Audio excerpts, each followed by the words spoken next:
warahmatullahi wabarakatuh. Tugas aksi nyata modul 1.4 Budaya Positif Komaria SMP Negeri 5 Satu Atap Kalibawang.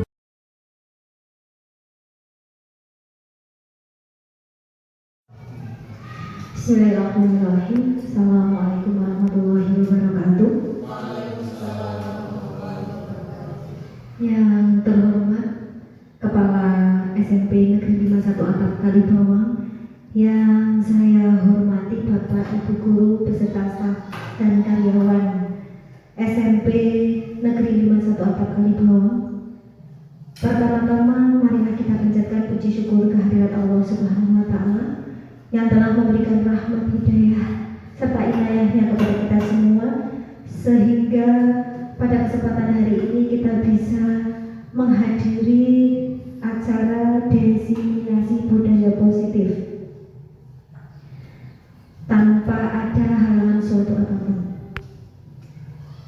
Salawat serta salam semoga selalu tercurahkan kepada Nabi Agung Muhammad SAW yang kita nantikan mahfirahnya di dunia hingga di akhirat kelak. Selanjutnya, saya di sini sebagai pembawa acara akan membacakan susunan acara pada hari ini. Yang pertama, pembukaan. Yang kedua, sambutan Kepala Sekolah SMP Negeri 5 Satu Atap Kalibawang atau yang mewakili. Yang ketiga, inti dari acara hari ini yaitu diseminasi budaya positif. Dan yang keempat adalah penutup. Mari Bapak Ibu, untuk membuka acara pada hari ini kita membaca basmalah bersama-sama. Bismillahirrahmanirrahim. Semoga dengan membaca basmalah tadi acara diseminasi budaya positif hari ini berjalan dengan lancar. Acara yang kedua adalah sambutan dari Kepala Sekolah SMP Negeri 5 Satu Atap Kalibawang yang hari ini akan diwakili oleh Bapak Faizul, Sarjana Pendidikan. Kepada Pak Faizul disilahkan.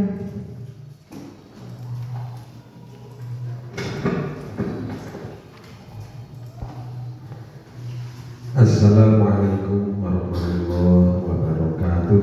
Waalaikumsalam warahmatullahi. Bismillah, alhamdulillah, wa syukurillah, wassalatu wassalamu ala sayyidina Muhammad bin Abdillah, la hawla wa la quwwata illa billah, amma ba'dah. Mawla rabbi shrah li sadri wa yassir li amri wahlul 'uqdatam min lisani yafqahu qawli, amma ba'dah. Bapak Ibu yang saya hormati, terutama Ibu Komaria selaku calon guru penggerak angkatan 11 Kabupaten Wonosobo yang hari ini akan melaksanakan diseminasi budaya positif sebagai salah satu tugas untuk melengkapi di program di calon guru penggerak ini yang saya hormati. Semuanya Bapak Ibu yang saya hormati, alhamdulillah pada siang hari ini kita semua bisa bertemu dengan tidak ada halangan suatu apapun.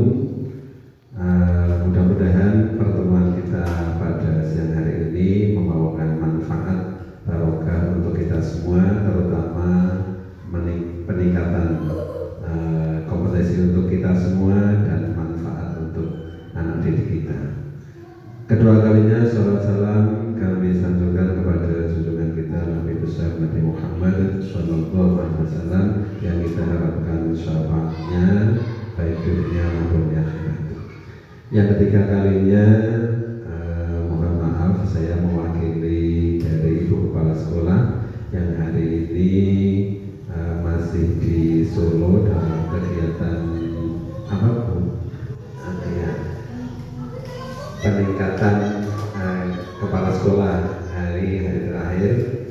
Mudah-mudahan beliau diberikan kesehatan dan mohon maaf saya mewakili beliau tadi mewakili sambutan atas nama kepala sekolah. Yang pertama saya ucapkan terima kasih atas kehadiran Bapak Ibu semua Yang kedua kalinya saya hanya mengucapkan mudah-mudahan nanti proses diseminasi budaya positif dari Komarea berjalan dengan lancar. Nanti mari kita ikuti dan kita nikmati saja diseminasi budaya positif dari Ibu Komaria. Semoga nanti bisa kita pahami bersama, ya. Saya kira itu kepada Ibu Komaria, selamat nanti menjalankan ini diseminasi positif, ya. Dari kami mewakili Ibu Kepala Sekolah, mohon maaf dan saya cukup sekian. Terima kasih. Wassalamualaikum warahmatullahi wabarakatuh. Terima kasih Pak Faizul atas sambutannya. Bapak Ibu yang hadir pada hari ini, acara selanjutnya adalah acara inti, yaitu diseminasi budaya positif dari Bu Komaria SMP Negeri 5 1 Atap Kalibawang, CGP Angkatan 11 Kabupaten Wonosobo. Kepada Bu Komaria disilahkan.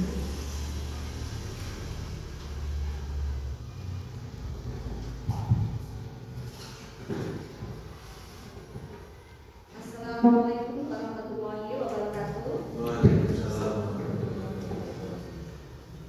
Yang terhormat Kepala SMP Negeri 5 1 Atap Kalibawang, yang saya hormati Bapak Ibu Guru beserta staf tata usaha SMP Negeri 5 1 Atap Kalibawang, tak lupa anak-anak semua. Pertama-tama marilah kita panjatkan puji syukur kehadirat Allah Subhanahu wa Ta'ala yang telah memberikan nikmat sehat kepada kita sehingga kita bisa berkumpul dalam acara diseminasi budaya positif. Di sini kita sampai saja nih Bapak Ibu. Saya akan memberikan materi, kita sharing diskusi tentang diseminasi budaya positif. Yang akan saya sampaikan saya sendiri, yaitu Bu Maria dari SMP Negeri 5 1 Atap Kalibawang, calon guru penggerak angkatan 11 Kabupaten Wonosobo. Sebelum dimulai, kita akan eksplisit dulu ya Bapak Ibu. Coba ini kita lihat konsentrasi dari Bapak Ibu. Nah, Bapak Ibu bisa menyebutkan tulisannya, bukan warnanya, tapi tulisannya, ya. Ya, jadi ini mengetes konsentrasi Bapak Ibu guru semua. Coba kira-kira tulisannya bisa minta tolong dari Pak Fajar ya. Nah, Pak Fajar kira-kira bisa disebutkan? Tulisannya. Ya, tulisannya konsentrasi.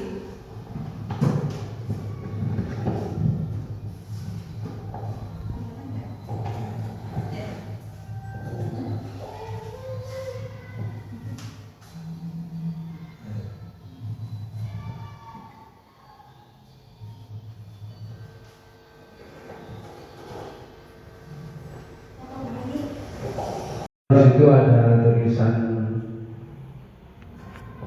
hijau, merah, biru, dan kuning. Ya, terima kasih. Betul atau salah Bapak Ibu semuanya? Ya, jadi kita mengetes konsentrasi ya, bukan warna tulisannya, tapi tulisannya. Ya, yang pertama adalah hijau, merah, biru, kuning. Coba yang kedua Bu Asep. Nah, yang kedua coba Pak Ahmad Faizi. Apanya Bu? Tulisannya. Tulisannya apa warnanya Bu? Tulisannya dari yang paling sebelah kiri, tulisannya berbunyi kuning, terus biru, terus merah, terus putih. Semuanya ya Bapak Ibu. Ya, jadi ada kuning, biru, merah, putih. Oke. Bisa kita lanjutkan. Nah, ini ada pertanyaan pemantik ya Bapak Ibu. Nanti bisa dijawab setuju atau atau tidak setuju? Hukuman dapat mendisiplinkan anak. Kira-kira setuju atau tidak setuju Bapak Ibu? Setuju? Kemudian yang kedua, pemberian dengan hukuman dengan hal positif seperti membaca atau membersihkan halaman sekolah dapat meningkatkan disiplin anak. Setuju atau tidak setuju Bapak Ibu? Bu Yuni setuju? Ya, alasannya apa Bu Yuni?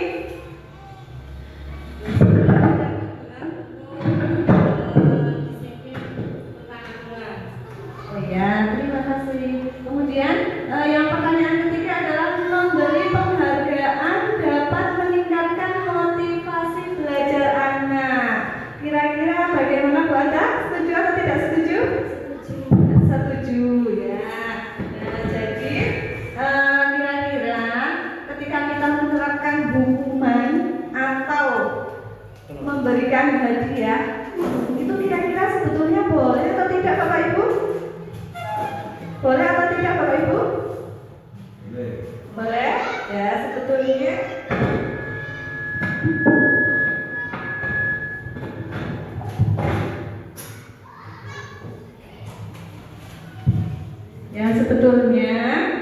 kita harus tidak boleh bahkan ya melakukan memberikan hukuman atau memberikan hadiah. Itu keliru. Nah, seharusnya kita menghindari hal-hal tersebut. Tapi kenyataannya kita masih melakukan hukuman dan memberikan penghargaan ya Bapak Ibu. Ya, hal tersebut ternyata tidak boleh dilakukan. Nah, bisa dilanjut. Nah, apa itu budaya positif Bapak Ibu? Ada yang tahu apa itu budaya positif? Ada yang tahu Bapak Ibu apa itu budaya positif? Apa Pak Fajar? Oh, hal-hal yang positif ya. Nah, jadi budaya positif itu adalah perwujudan dari nilai-nilai atau keyakinan universal yang diterapkan di sekolah. Nilai-nilai ini dapat terwujud jika kita dapat memahami tentang konsep inti budaya positif. Jadi budaya positif itu adalah perwujudan dari nilai-nilai universal. Selanjutnya kita akan membahas beberapa hal. Yang pertama adalah perubahan paradigma belajar. Yang kedua, disiplin positif dan nilai-nilai kebajikan universal. Yang ketiga, teori motivasi, hukuman dan penghargaan restitusi. Yang keempat, keyakinan kelas. Dan yang kelima, kebutuhan dasar manusia dan dunia berkualitas. Yang keenam, restitusi 5 posisi kontrol. Yang ketujuh, restitusi segitiga restitusi. Nah, adapun yang pertama adalah perubahan paradigma belajar. Pembelajaran dengan paradigma baru dirancang berdasarkan prinsip pembelajaran yang terdiferensiasi sehingga setiap siswa belajar sesuai dengan kebutuhan dari tahap perkembangan untuk mewujudkan profil pelajar Pancasila. Jadi perubahan paradigma baru ini kita harus menuntun anak menjadi sesuai dengan profil pelajar Pancasila. Nah, adapun profil pelajar Pancasila itu ada 6 dimensi ya. Yang pertama adalah beriman kepada Tuhan Yang Maha Esa. Kemudian yang kedua mandiri, yang ketiga adalah bernalar kritis, yang keempat adalah kreatif, dan yang kelima adalah bergotong royong dan berkebinekaan global. Jadi kita harus membentuk peserta didik itu memiliki 6 karakter profil pelajar Pancasila.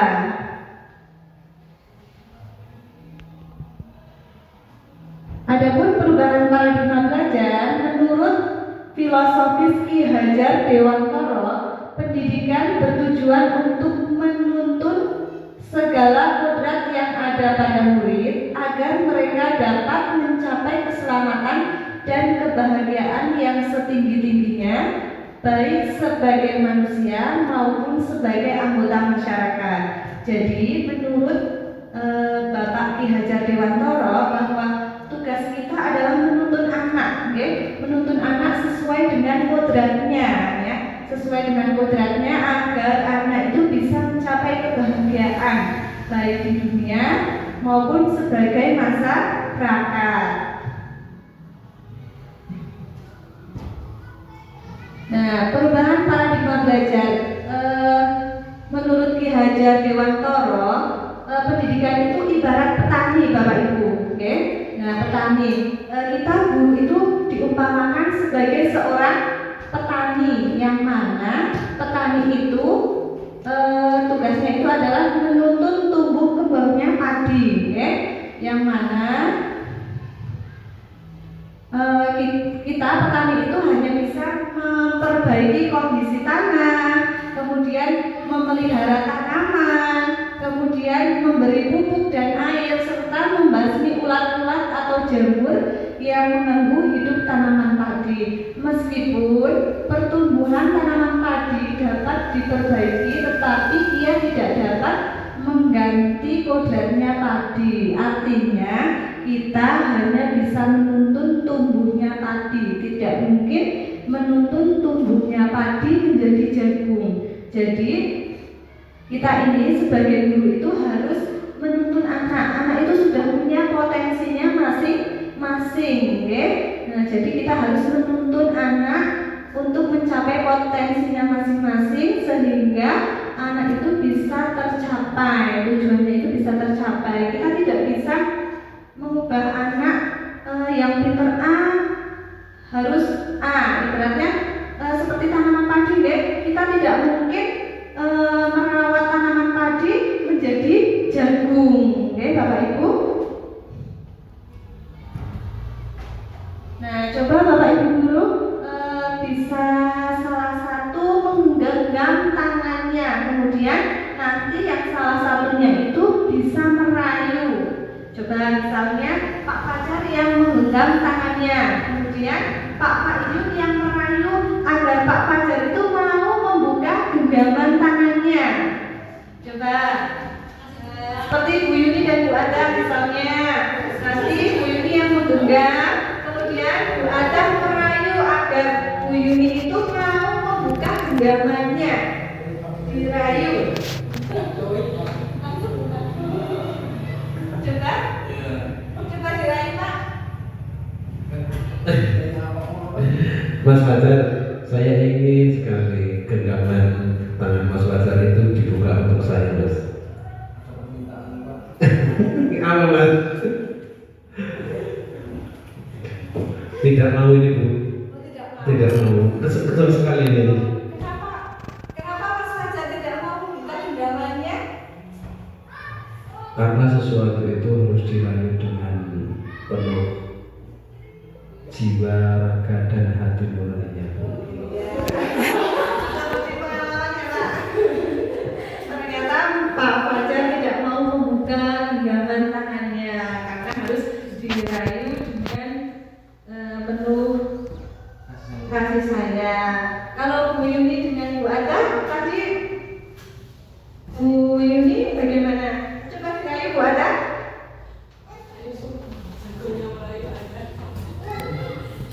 Coba dirayu Bu Yuni. Bu Ada kan sedang menggenggam sesuatu. Bolehkah sesuatu yang ada di dalam itu dibuka untuk saya? Nanti akan mendapat imbalan yang luar biasa dari saya. Kira-kira mau nggak? Mau aja Bu, tapi ibaratnya apa dulu? Kalau imbalannya masih rahasia. Mohon aku biar terbuka gitu loh. Rahasia kok nggak boleh dicerita-ceritakan. Nanti setelah Bu Ada membuka itu untuk saya, baru akan saya kasih imbalannya. seperti itu boleh. Wah, ternyata isinya luar biasa. Terima kasih tepuk tangan buat semuanya. Ya, terima kasih dari Bu Ada dan Bu Yuni, Pak Fayun sama Mas Fajar. Nah, tadi ternyata dari Pak Fayun dan Mas Fajar itu menggenggam tangannya Pak Fayun mencoba merayu Pak Fajar dengan berbagai cara, tetapi Pak Fajar itu tidak mau membuka tangannya. Karena apa? Sesuatu yang berharga itu harus dijaga, diperjuangkan. Ya, Bapak Ibu. Bisa. Nah, karena itu kita lanjutkan, yaitu teori kontrol. Ya. Nah, teori kontrol adalah teori yang mempelajari teknik dan strategi untuk mengatur tingkah laku manusia. Nah, adapun paparan menurut Dr. William Glasser dalam kontrol teori untuk meluruskan beberapa miskonsepsi tentang teori kontrol. Yang pertama, ternyata itu hanya ilusi Bapak Ibu guru. Nah, ilusi guru itu mengontrol murid, ya. Ternyata itu cuma ilusi, ya. Kemudian yang kedua, ilusi bahwa semua penguatan positif, efektif dan bermanfaat. Yang ketiga, ilusi bahwa kritik dan membuat orang merasa bersalah dapat menguatkan karakter. Yang keempat, ilusi bahwa orang dewasa memiliki hak untuk memaksa. Semua itu hanya ilusi, ya. Nah, adapun perubahan paradigma belajar, yang pertama itu ada stimulus respon dan teori kontrol. Yang pertama, realita atau kenyataan atau kebutuhan kita sama. Ternyata kebutuhan kita itu berbeda-beda. Setiap murid itu memiliki kebutuhan yang berbeda-beda. Kita tidak boleh menyamakan, ya. Jadi kebutuhan murid itu berbeda-beda. Kemudian yang kedua, semua orang melihat yang hal sama. Nah, ternyata berdasarkan teori kontrol itu setiap orang itu memiliki gambaran yang berbeda. Begitu juga dengan anak didik kita itu memiliki gambaran yang berbeda-beda. Jadi kita tidak boleh menyamakan antara murid yang satu dengan yang lainnya. Kemudian yang ketiga, kita mencoba mengubah orang agar berpandangan sama dengan kita. Nah, itu ternyata kita tidak bisa, nggih. Itu hanya ilusi kita saja yang bisa kita itu harus memahami orang lain tentang dunia, nggih. Nah, kita tidak boleh mengubah pandangan orang sama dengan kita, tapi kita harus memahami orang lain, pandangan orang lain. Kemudian yang keempat adalah perilaku buruk dilihat sebagai suatu kesalahan, ya. Nah, biasanya ketika kita melihat anak didik kita melakukan kesalahan, nah langsung dijustifikasi bahwa perilaku itu buruk. Nah, ternyata semua perilaku itu memiliki tujuan, ya. Kemudian yang selanjutnya, orang lain itu bisa mengontrol saya. Nah, itu hanya ilusi, ya. Yang hanya bisa mengontrol itu hanyalah diri kita sendiri, ya. Kemudian saya bisa mengontrol orang lain, itu juga hanya ilusi. Kita tidak bisa mengontrol murid kita, Bapak Ibu. Tapi kita tidak bisa mengontrol murid kita, ya. Yang bisa mengontrol itu hanya diri kita sendiri. Kemudian pemaksaan ada pada saat bujukan gagal. Nah, ternyata kita bisa melakukan dengan kolaborasi dan konsensus menciptakan pilihan-pilihan baru. Kemudian model berpikir menang atau kalah. Nah, tetapi kita dalam teori kontrol kita harus berpikir model berpikir menang dan menang. Nah, apa tadi itu budaya positif? Nah, ternyata budaya positif sekolah adalah nilai-nilai positif motivasi intrinsik pada diri murid yang bertanggung jawab dan berbudi pekerti yang luhur sehingga terwujud profil pelajar Pancasila. Adapun budaya positif di sekolah akan membantu pencapaian visi. Jadi dengan adanya budaya positif kita bisa mencapai visi sekolah untuk mewujudkan visi sekolah sehingga nanti sekolah itu akan menjadi berkualitas sesuai dengan tujuannya.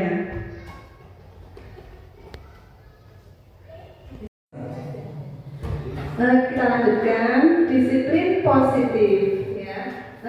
Ki Hajar Dewantara menyatakan bahwa untuk mencapai kemerdekaan atau dalam konteks pendidikan kita saat ini untuk menciptakan murid yang merdeka, syarat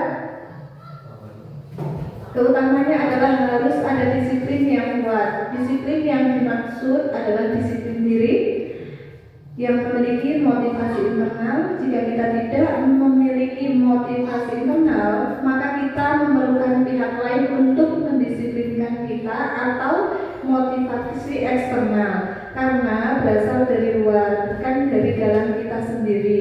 Seseorang yang memiliki disiplin diri berarti mereka bisa bertanggung jawab terhadap apa yang dilakukan karena mereka mendasarkan tindakan mereka pada nilai-nilai kebijakan universal.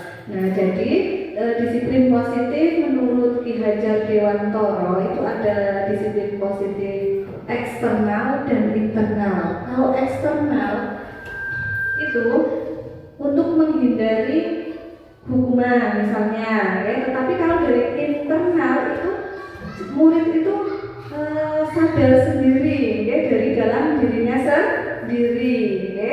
Sehingga kita sebagai guru itu harus bisa membuat agar siswa itu memiliki motivasi internal, oke.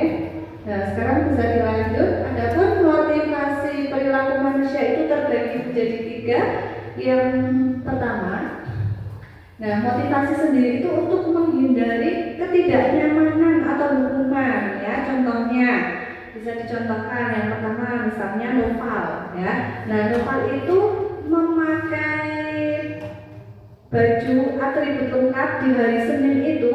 Nah, itu karena menghindari hukuman agar tidak maju dihukum di depan. Nah, itu termasuk untuk menghindari ketidaknyamanan atau hukuman. Kemudian yang kedua, untuk mendapatkan imbalan atau penghargaan. Misalnya novel itu kan biasanya berpakaian tidak rapi, ya. Nah, tapi ketika hari Senin novel itu memakai pakaian rapi, nah, agar dipuji oleh bapak ibu guru. Nah, itu termasuk agar novel itu melakukan hal tersebut karena ingin mendapatkan penghargaan atau pujian. Nah, oleh karena itu kita sebagai guru kita harus mampu memotivasi siswa dari dalam dirinya, ya, untuk menjadikan orang yang mereka inginkan dan menghargai dirinya sendiri dengan nilai-nilai yang mereka percaya. Jadi misalnya novel memakai pakaian lengkap pada hari Senin, atribut lengkap, ya memang karena sudah aturannya kalau hari Senin itu harus pakai dasi, harus pakai topi, dan memakai sepatu hitam karena sudah aturannya, dan menyadari hal tersebut dari dalam dirinya sendiri, bukan karena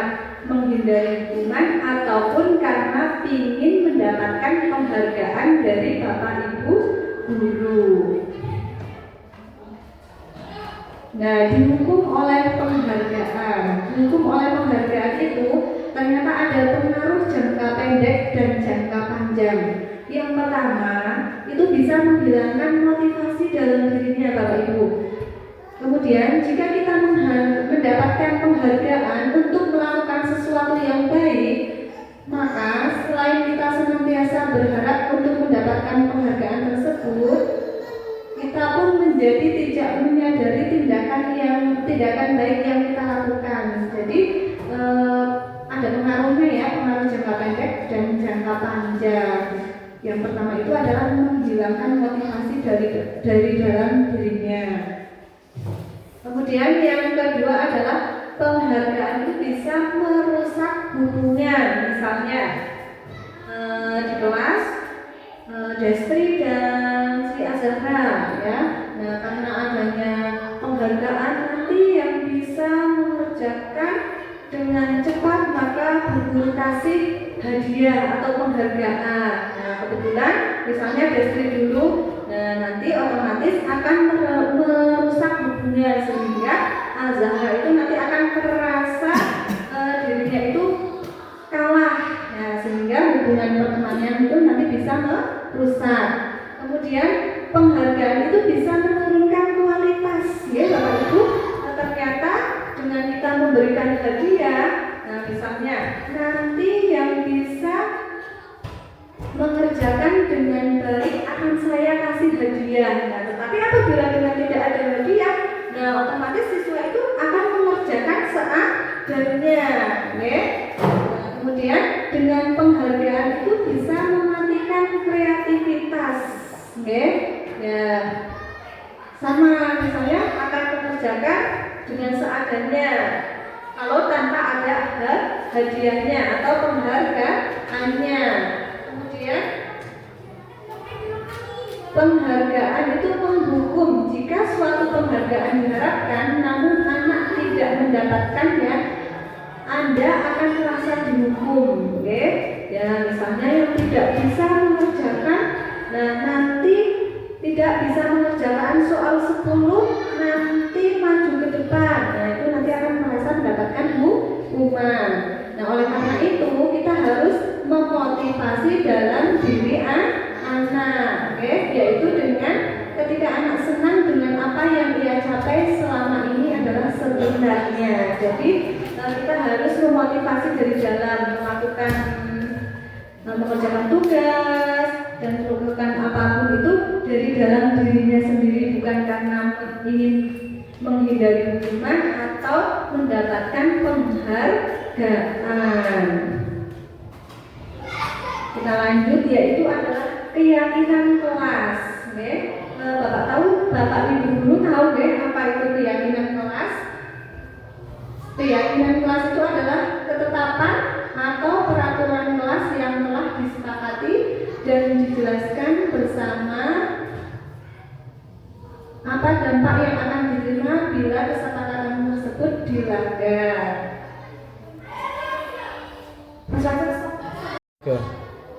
Keyakinan kelas ya, yaitu ketetapan atau peraturan kelas yang telah disepakati dan dijelaskan bersama apa dampak yang akan diterima bila kesepakatan tersebut dilanggar.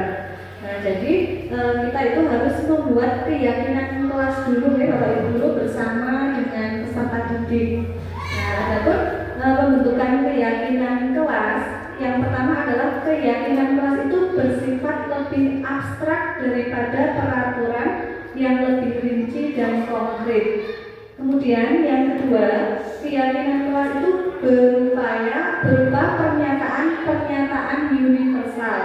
Yang ketiga, pernyataan keyakinan kelas senantiasa dibuat dalam bentuk positif.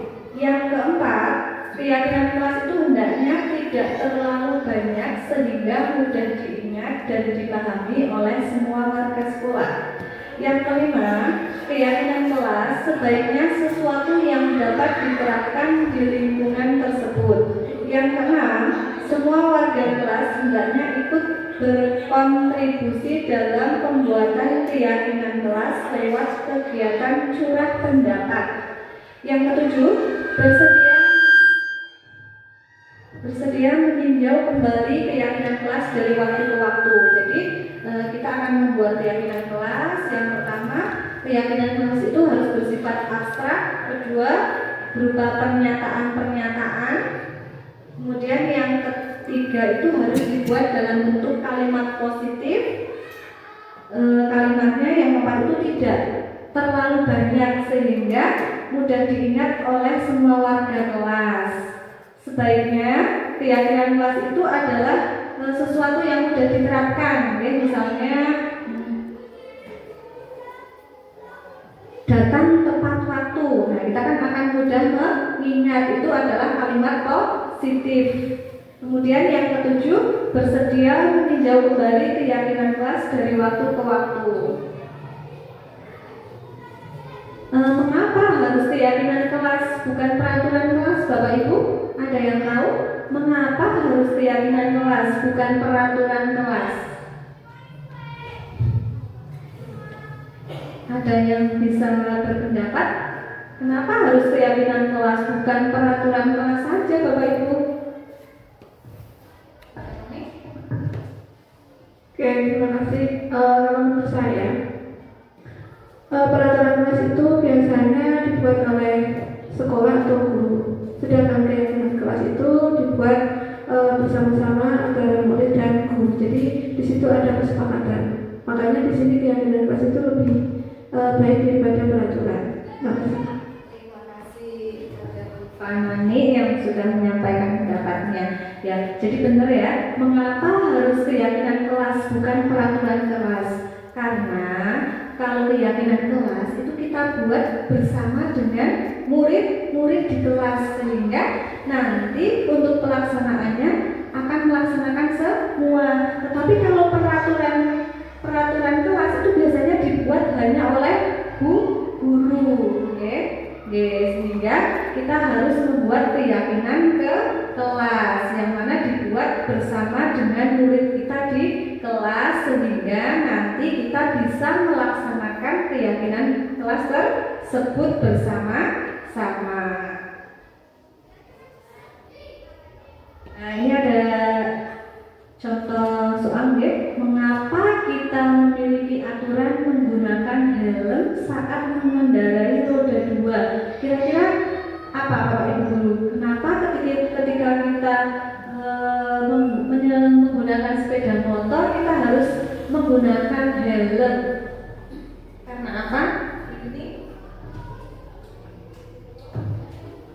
supaya selamat ketika kita mengalami sesuatu yang tidak diinginkannya. Terima kasih. Kenapa ya Bapak Ibu guru kita harus memiliki aturan menggunakan helm saat mengendarai roda 2? Yang pertama, tentunya kita menggunakan helm itu kan untuk keselamatan kita sendiri. Selain itu kan juga memang apa? Aturan dari lalu lintas ya. Ya. Nah, jadi yang pertama kita bisa menggunakan helm itu untuk keselamatan kita sendiri, ya. Nah, ini ada nilai kebajikan universal. Nilai-nilai kebajikan adalah sifat-sifat positif manusia yang merupakan tujuan mulia yang ingin dicapai setiap individu. Nah, ini ada banyak sekali ya. Contoh-contoh nilai kebajikan universal. Yang pertama adalah peduli, kemudian rajin, integritas, rasa hormat, keterusterangan, keberanian, kebahagiaan, tanggung jawab, kebersihan, kesantunan, keadilan, pengabdian, komitmen, kreatif, baik hati, bijaksana, belas kasih, semangat, kesetiaan, bersyukur, percaya diri, kedermawaan, berprinsip, toleransi, dan lain sebagainya. Okay? Nanti bisa sambil dibaca sama Bapak Ibu guru. Okay? Nah, ini ada, coba Bapak Ibu bisa tentukan nilai kebajikan dari peraturan yang telah ada. Yang pertama, hadir di sekolah 15 menit sebelum pembelajaran. Kira-kira nilai kebajikannya apa Bapak Ibu? Apa? Ya, hadir di sekolah 15 menit sebelum pembelajaran itu kedisiplinan. Oke, yang kedua, dilarang membuang sampah sembarangan. Itu apa Bapak Ibu guru? Nilai kebajikannya apa? Kebersihan. Oke, yang ketiga, gunakan masker. Nah, nilai kebajikannya adalah kesehatan. Yang keempat, kembalikan barang ke tempatnya. Nilai kebajikannya apa Bapak Ibu? Tanggung jawab. Dilarang mengganggu orang lain. Menghormati mati. Ya, coba kita lihat jawabannya ya. Jadi hadir di sekolah 15 menit sebelum pembelajaran itu nilai kebajikannya adalah kedisiplinan. Kemudian yang kedua, dilarang membuang sampah sembarangan. Berarti nilai kebajikannya itu adalah kebersihan. Gunakan masker, itu nilai kebajikannya adalah kesehatan. Kembalikan barang ke tempatnya, nilai kebajikannya tanggung jawab. Yang kelima, dilarang mengganggu orang lain, berarti saling menghormati. Mas, stop ini mas. Video Kebutuhan dasar manusia. Kebutuhan dasar manusia itu ada 5 ya, Bapak Ibu. Yang pertama adalah kebutuhan bertahan hidup, yaitu contohnya makan, pakaian, oke. Kemudian kebutuhan kasih sayang dan rasa diterima. Kemudian yang ketiga, kebutuhan penguasaan. Maksudnya itu adalah pengakuan atas kemampuannya. Yang keempat, kebutuhan kebebasan, kebutuhan akan pilihan. Yang kelima, kebutuhan kesenangan, yaitu kebutuhan untuk melakukan hal yang disenangi. Jadi ada 5 kebutuhan dasar manusia, ya. Ada kebutuhan bertahan hidup, kebutuhan kasih sayang, dan kebutuhan penguasaan, dan kebutuhan kebebasan, dan kebutuhan kesenangan. Nah, ini ada contoh kebutuhan dasar manusia. Bu Fanani adalah guru mapel bahasa Inggris sekaligus wali kelas 9. Sedang bingung menghadapi ulah salah satu murid di kelasnya, yaitu yang bernama Noval. Beberapa anak di kelas 9 telah datang padanya dan mengeluhkan Noval yang sering kali meminta bekal makan siang mereka dengan paksa. Jika Anda menghadapi situasi seperti Ibu Fanani, apa yang Anda akan lakukan? Menurut Anda, kira-kira apa alasan Noval melakukan hal itu? Nah, ada yang bisa berpendapat, Bapak Ibu? Bu Yuni?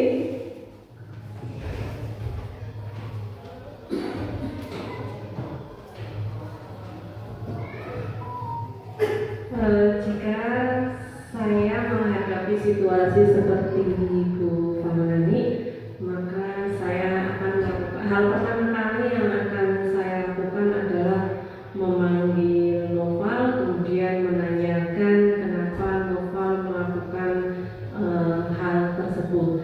Kemudian untuk menurut Anda, kira-kira apa alasan Noval melakukan hal itu? Cepat Bu Arsy, slide-nya ya.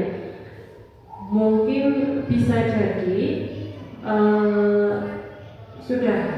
sudah itu Bu. Ya, bisa jadi Noval itu apa namanya? Ya, bisa jadi kebutuhan kasih sayang dan rasa diterima. Mungkin karena di rumah kurang kasih sayang dari orang tuanya, sehingga di sekolah melakukan ulah supaya diperhatikan oleh temannya. Tapi bisa jadi juga itu merupakan kebutuhan bertahan hidup. Barangkali di rumah mungkin ibunya kurang memperhatikan, sehingga setiap pagi tidak dibekali dengan sarapan, itu juga bisa. Jadi lebih tepatnya langsung ditanyakan ke anaknya. Terima kasih. Terima kasih kepada Bu Yuni yang sudah menyampaikan pendapatnya. Ya, jadi ini ada sebuah kasus ya, bahwa Noval ini salah satu murid kelas 9, okay? Nah, dia itu di kelas itu selalu meminta jajan temannya secara paksa. Berarti bisa kita lihat kira-kira Noval itu melakukan hal tersebut itu karena apa, Bapak Ibu? Tadi yang disampaikan Bu Yuni sudah benar ya, karena berarti Noval itu karena lapar, oke. ya. Jadi kita bisa lihat lagi bahwa kebutuhan dasar manusia tadi kan ada 5 ya. Berarti Noval itu memerlukan kebutuhan dasar bertahan hidup. Noval meminta jajan temannya itu secara paksa itu karena dia itu lapar, oke? Nah, oleh karena itu kita tuh harus mencari tahu alasan anak-anak kenapa melakukan hal tersebut. Ternyata ada kebutuhan dasar yang tidak terpenuhi, oke? Ya, bisa dilanjut, oke? Dunia berkualitas. Dunia berkualitas adalah tempat khusus dalam pikiran, tempat Anda menyimpan gambaran representasi dari semua yang Anda inginkan. Bisa berisi orang-orang, hal dan apa saja yang terbaik dalam hidup Anda dan membuat Anda merasa bahagia dan terpenuhi kebutuhan dasar Anda. Kebutuhan dasar bersifat lebih umum dan universal, sedangkan dunia berkualitas lebih unik dan personal. Orang, tempat, benda, nilai-nilai, dan kepercayaan yang penting bagi Anda akan termasuk di sana. Untuk masuk ke dunia berkualitas, syaratnya adalah bahwa sesuatu itu harus terasa sangat baik bagi Anda dan memahami setidaknya suatu atau lebih kebutuhan dasar Anda. Nah, itulah dunia berkualitas.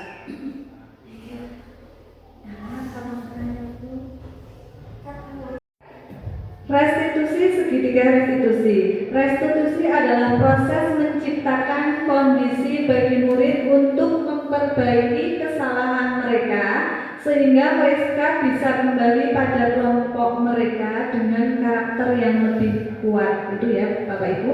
Jadi restitusi itu adalah dengan segitiga restitusi kita itu bisa menciptakan kondisi bagi murid untuk memperbaiki kesalahan mereka sehingga mereka itu bisa kembali pada kelompok mereka dengan karakter yang lebih kuat.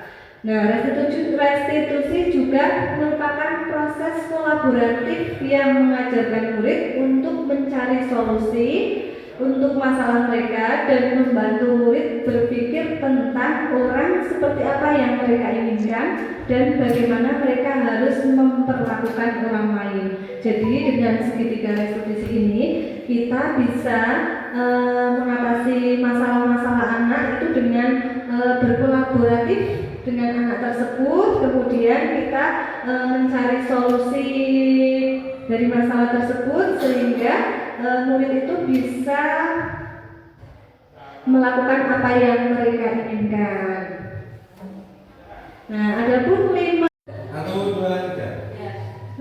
posisi kontrol dalam segitiga restitusi. Jadi kita itu punya 5 posisi kontrol ya Bapak Ibu. Yang pertama adalah sebagai penghukum, ya. Misalnya Noval terlambat masuk ke kelas. Nah, kemudian kita langsung Noval berlari ke lapangan, yaitu kita posisinya sebagai penghukum. Kemudian yang kedua adalah pembuat rasa bersalah. Nah, jadi kita menanyakan ke anak tersebut sehingga anak tersebut itu merasa bersalah kenapa sih melakukan hal tersebut. Nah, adapun yang ketiga itu adalah posisi kita sebagai teman. Nah, kita harus menjadi teman anak tersebut. Kemudian yang keempat adalah sebagai pemantau. Nah, ketika anak salah, kita itu hanya sekedar memantau apakah sudah sesuai dengan tata tertib atau belum.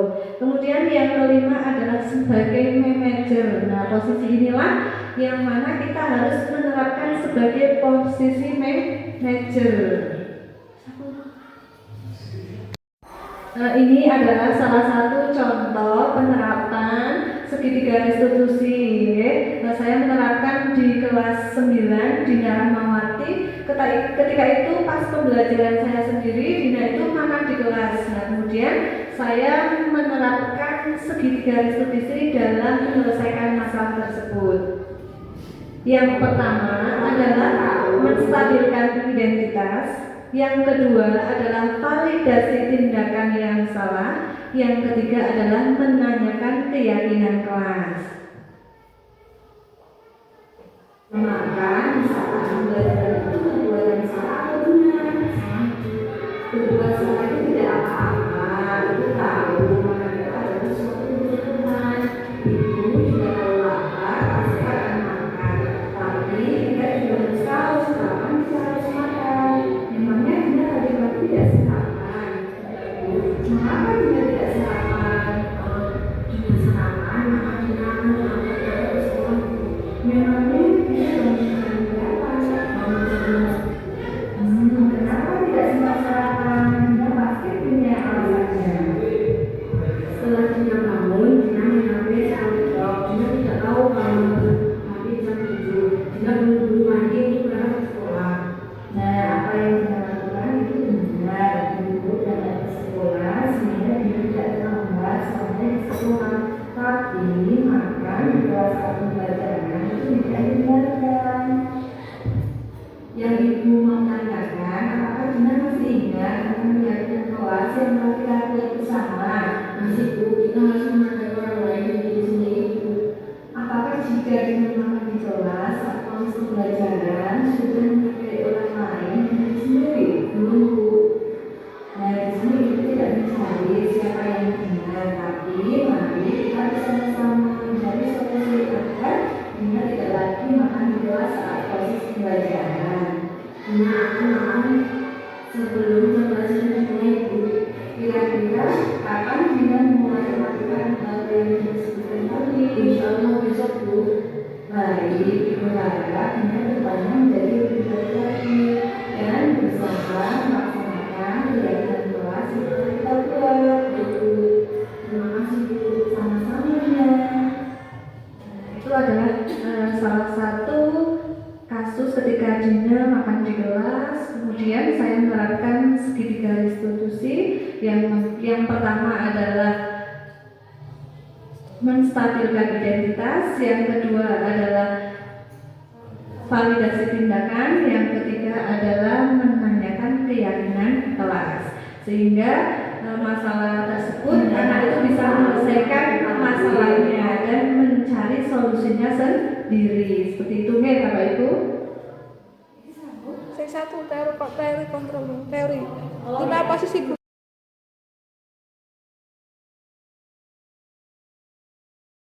Iya, apa benar kemarin pada hari Selasa jam keempat dan kelima kamu tidak mengikuti pelajaran matematika? Iya, benar Bu.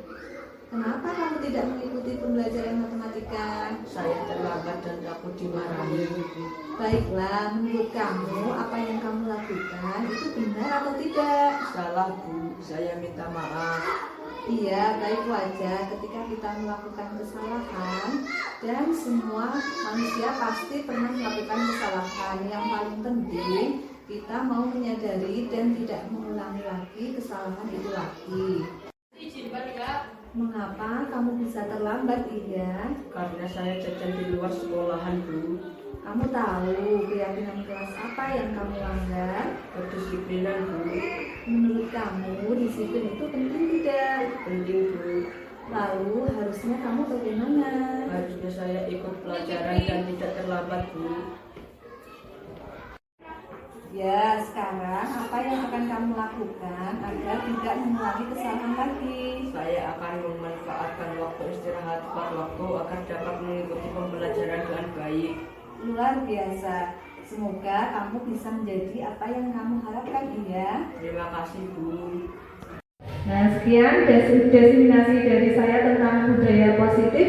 Kira-kira dari tadi yang sudah saya sampaikan, kira-kira perasaan Bapak Ibu itu bagaimana? Kemudian apa yang Bapak Ibu dapatkan? Monggo.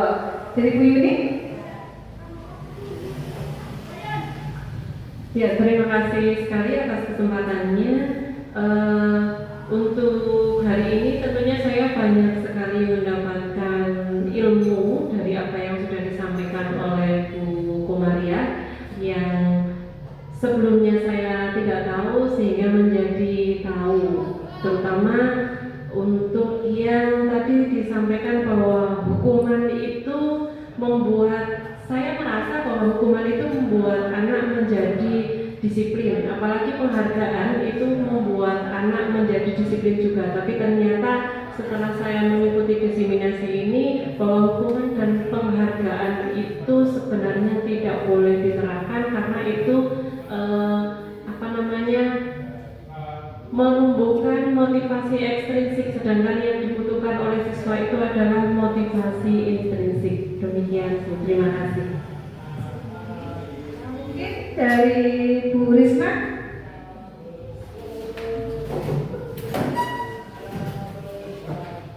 Kira-kira perasaannya bagaimana yang didapatkan Natal, Bu Risma? Ya, terima kasih atas waktunya. Di sini saya cuma mau menambahkan dari Bu Yuni tadi semuanya sudah valid, sudah benar bahwa kita sebagai pendidik seyogyanya itu berpihak pada siswa. Jadi untuk hukuman itu sangat tidak boleh kalau di sekolah. Itu aja. Terima kasih.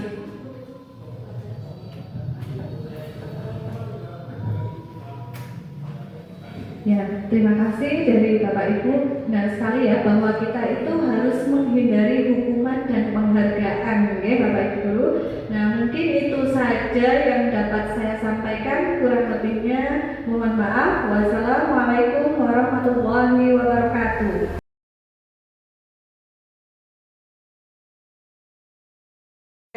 Assalamualaikum warahmatullahi wabarakatuh. Saya Ahmad Faizun, rekan sejawat dari Ibu Komaria, calon peserta guru penggerak angkatan 11 Kabupaten Wonosobo dari SMP Negeri 5 Tatap Kalibawang, ingin menyampaikan umpan balik. Jadi setelah tadi saya mengikuti materi yang disampaikan oleh Bu Komaria, saya menyampaikan beberapa hal. Yang pertama, bahwa dalam penyampaiannya Bu Komaria sudah sangat bagus sekali, sangat rinci menguraikan tentang budaya positif, tentang segitiga restitusi, tentang posisi kontrol guru, dan di situ setelah Bu Komaria menjelaskan dengan sangat detail, dengan sangat teliti, dengan komunikatif, saya menjadi paham dan menjadi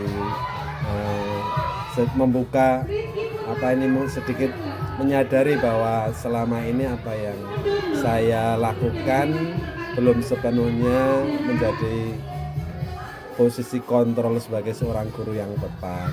Seperti tadi disampaikan, harusnya seorang guru itu posisi kontrolnya adalah sebagai manajer, tapi setelah tadi dijelaskan oleh Bu Komaria, saya menjadi paham ternyata secara tidak saya sadari posisi kontrol saya kadang menjadi penghukum.